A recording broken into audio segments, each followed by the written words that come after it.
Ang aking kapayapaan ang ibinibigay ko sa inyo. Kapayapaan ang namamayani na dala ng ating Panginoong Hesus dito sa ibabaw ng lupa. Pumagito siya upang ipatupad ang batas, ang utos ng Diyos. Hindi para pawalang bisa, bagkus ay pagpatuloy ang pagpapakilala ng ating Panginoong Hesus sa kanyang Ama maging sa kanyang sarili.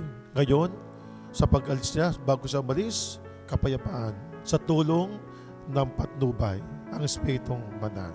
Inaalayan po natin ng bulaklak ang ating pong mahal na ina. Manapay kapayapaan ang mamayani lagi habang tayo nag-aalay ng bulaklak. Paano po ito nangyayari? Habang tayo'y sumasayaw, habang hawak-hawak natin ang bulaklak, dala-dala natin ang kapayapaan nihahandog ng ating Panginoong Hesus sa pamamagitan ni Maria.